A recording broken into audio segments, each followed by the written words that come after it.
술은 다이어트에 좋지 않고 기름진 음식 먹으면 좋지 않지만 할 때 그분들 표정 알지? 어떻게 변하는지. 다시는 나 찾아오지 않겠구나 이런 생각 들잖아.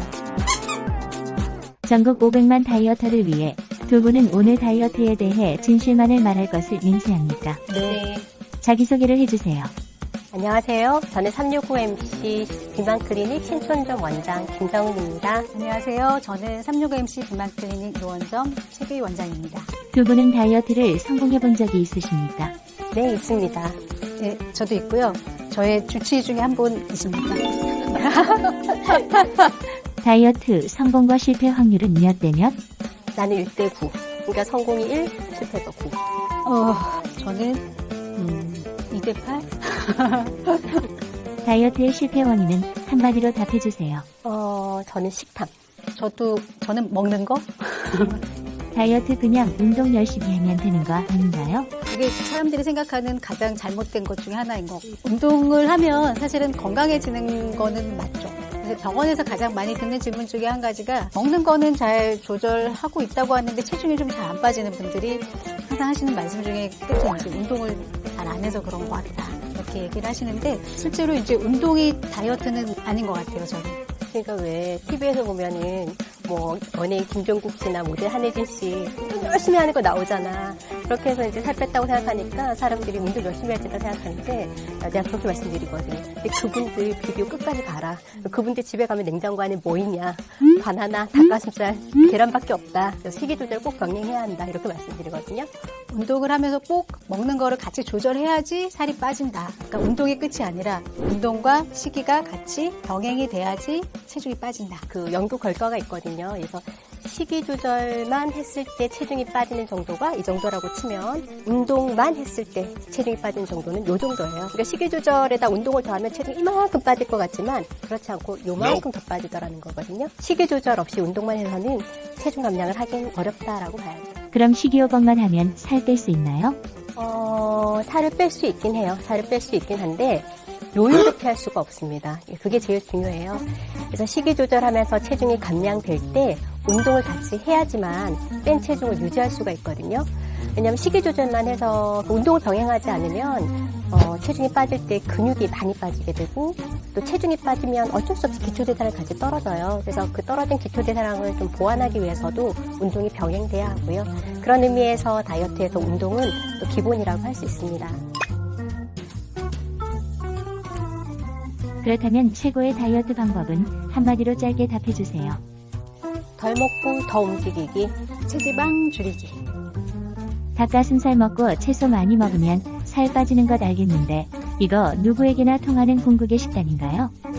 궁극의 식단이라는 건 없죠. 왜냐하면 이제 개인마다 어떤 음식 알레르기가 있을 수도 있고 그다음에 어떤 사람은 뭐 회사에서 단체로 식사를 할 수밖에 없다든지 아니면 혼자 자취 생활을 하기 때문에 제대로 된 요리를 해 먹을 수가 없다든지 하는 각각의 이제 제한 상황은 다 다르기 때문에 궁극의 식단이란 건 없다고 봐야 되고 개인의 문제를 찾아서 거기에 맞는 플랜을 세워야죠. 닭가슴살이 이제 뭐 단백질 음식이 좀 대표적이다 보니까 다이어트 한다고 하면 다들 이제 닭가슴살 샐러드를 많이 먹기는 하는데 참치도 있고요. 그 다음에 뭐 두부도 이제 많이 먹는 음식 중에 하나잖아요. 그래서 뭐 그런 음식들을 좀 보면은 이제 음식마다 이제 영양 성분이라든지 또 그 식품의 질만 잘 따진다면은 뭐 궁극의 음식은 따로 있다라고 얘기하기는 조금 어려운 것 같아요.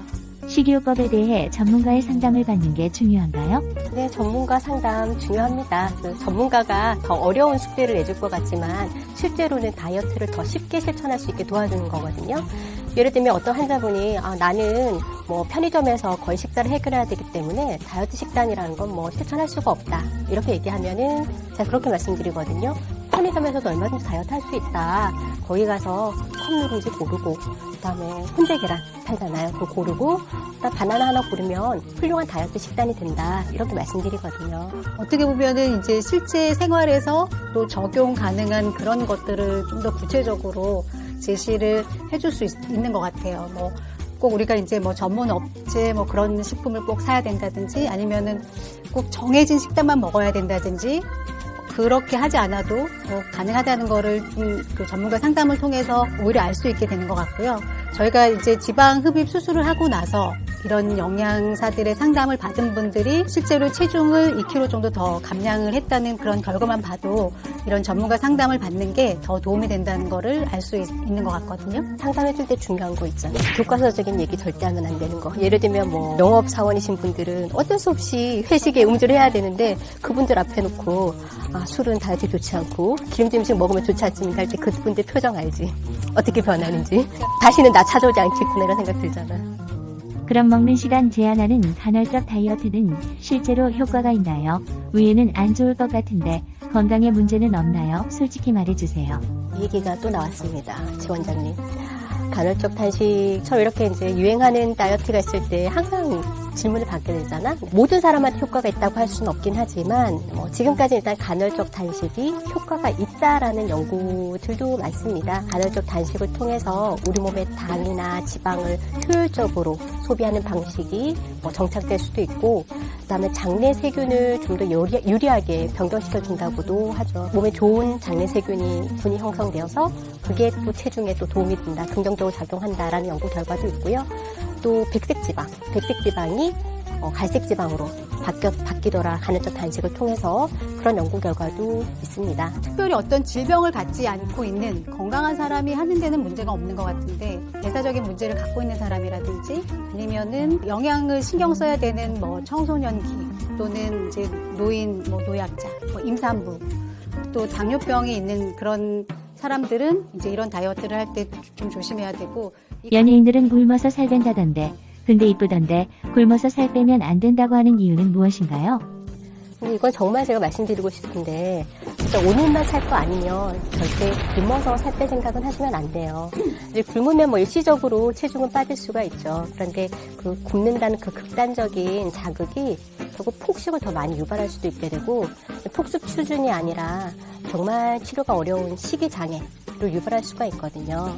언제까지 이제 굶고 절식을 할 수 있겠어요. 이러다 보면은 정말 이렇게 이어지는 폭식이 몸을 망가지게 할 수 있기 때문에 이런 다이어트는 정말로 그리고 정말 급격하게 요요가 올 수 있어요. 그래서 굶는 다이어트는 정말 꼭 피해야 되는 그런 다이어트다.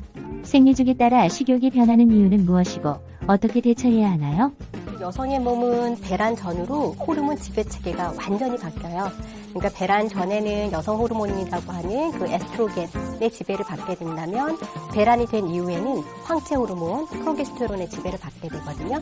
근데 이 프로게스테론의 작용 때문에 식욕이 당길 수밖에 없습니다. 자연스러운 현상이기도 하죠. 우리가 생리주기 보면은 이제 단짠을 먹으면서 스트레스를 해소하는 분들이 있거든요. 단 거 먹고 이제 또 다시 짠 거 먹고 하면서 이 단짠을 먹으면 몸에 수분이 많아지면서 체중이 늘거든요. 그렇게 따지면은 우리가 1년에 12번 보통 이제 생리를 규칙적으로 하면은 매달 체중이 늘어야 되는데 그렇지가 않잖아요. 또 생리 주기가 지나고 나면 다시 또 다이어트를 하기에 좋은 시기가 오기 때문에 생리 때문에 계속 이제 그 체중이 느는 거에 대한 스트레스를 받을 필요가 없는 거거든요.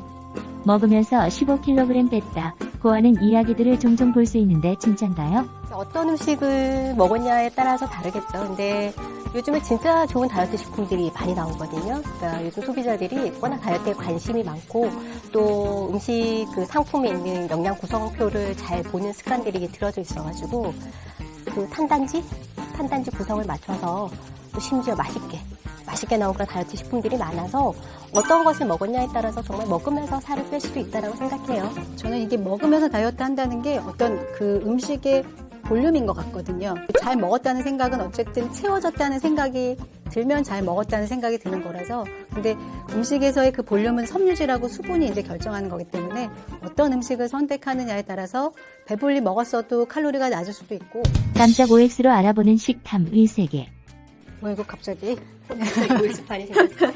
식탐 많은 유전자가 따로 있다. 유전자가 실제로 있습니다. 한 가지만 예로 든다면 BDNF라고 해서 그 유전자가 발현되는 특성에 따라서 실제로 스트레스나 우울감이 있을 때 폭식을 하게 되는 성향이 더 증가할 수 있다고 알려져 있거든요. MC4F라는 유전자도 있어서 그 유전자의 변이가 있을 때도 식탐이 증가하거나 간식을 또 더 많이 하거나 그럴 수도 있죠. 유전자 검사 받아봤지? 받아봤지. 식탐 부분 어떻게 나왔어?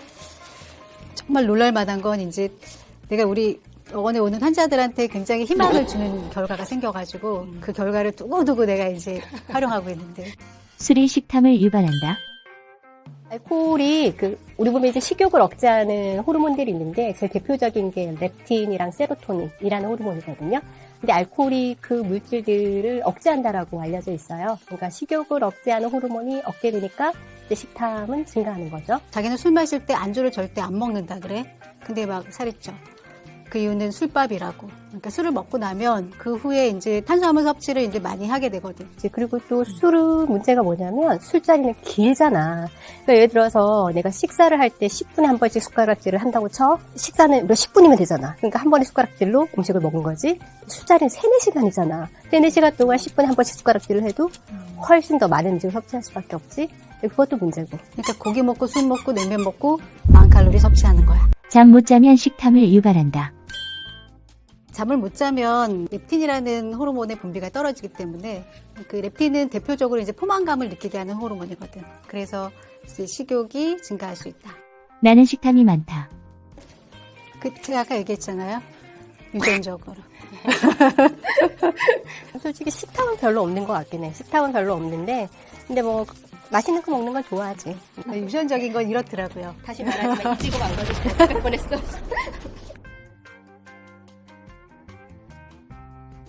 365일 네버엔딩. 지방이